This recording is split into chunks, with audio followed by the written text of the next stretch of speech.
ួរបងប្អូនក្នុងសេចក្តីស្វាគមន៍ម្ចាស់ថ្ងៃនេះយើងរៀនពីវិទ្យាហើយជាមួយនឹងគ្រូលើកបង្រៀនយើងរៀនអំពីការបោះរបស់ប្រវែងថ្ងៃនេះគ្រូមានពីលំហាត់ដើម្បីលើកមកបញ្យល់ចាយើងធ្វើប្រមាណទីចុះដើម្បីបូករបស់ប្រវែងបានគឺយើងត្រូវបូកវាឲ្យត្រូវតាមຂະຫນາດមានន័យថាຂະຫນາດសង់ទីម៉ែត្រយើងបូកជាមួយនឹងຂະຫນាត់សង់ទីម៉ែត្រហើយຂະຫນາดម៉ែត្រគឺយើងបូកជាមួយនឹងຂະຫນាត់ម៉ែត្រតោះតែយើងលំហាត់ជាមួយអ្នកគ្រូសង់ទីម៉ែត្របូកឲ្យសង់ទីម៉ែត្រយើងបានសង់ទីម៉ែត្រដល់ដែរចាំ5បូកឲ្យនឹង7យើងបានដល់2នេះយើងទៅលេខ2ត្រាស់លុប1 1បូកឲ្យ2 3 3បូកឲ្យ4 5 7ចឹងຂະຫນາດសង់ទីម៉ែត្រយើងបូករួចហើយតែយើងចូលមកដល់ຂະຫນາດម៉ែត្រចាម៉ែត្របូកឲ្យម៉ែត្រthìយើងបានម៉ែត្រដល់ដែរចា5បូកឲ្យនឹង2យើងបាន7 1បូកឲ្យ2យើងបាន2ចាយើងគុំគិតយកចម្លើយទៅបំពេញនៅខាងលើចឹងយើងបាន27ម៉ែត្រចា72សង់ទីម៉ែត្រចាឥឡូវយើងចូលមកដល់លំហាត់ខវិញម្ដងចាដូចគ្នាយើងត្រូវដាក់ຂະຫນាត់ឲ្យត្រូវតាមຂະຫນាត់របស់វាចាຂະຫນាត់សង់ទីម៉ែត្រដាក់ក្រោមຂະຫນាត់សង់ទីម៉ែត្រຂະຫນាត់ម៉ែត្រដាក់ក្រោមຂະຫນាត់ម៉ែត្រតោះសង់ទីម៉ែត្របូកជាមួយនឹងសង់ទីម៉ែត្រយើងបានសង់ទីម៉ែត្រ8បូក6 14យើងទៅសេលេខ4ត្រាស់លុប1 1បូក3 4 4បូកនឹង6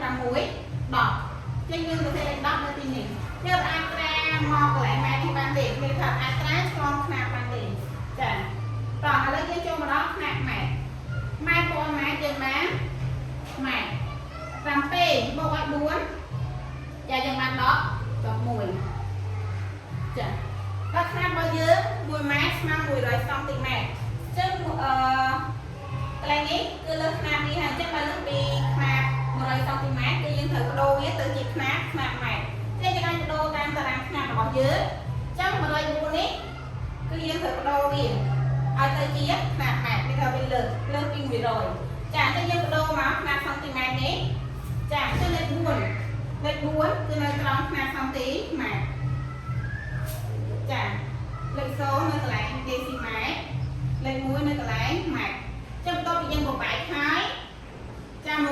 នេះគឺបានចា1ម៉ែត្រចុច04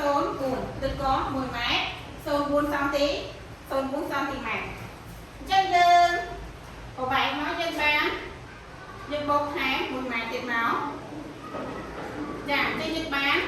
12ម៉ែត្រចា04សង់ទីម៉ែត្រចឹងបន្ទាប់ពីយើងបំបែកហើយគឺយើងបាន12ម៉ែត្រ04សង់ទី04សង់ទីម៉ែត្រគឺយើងមកបំពេញនៅខាងលើមកចាយើងបាន12 04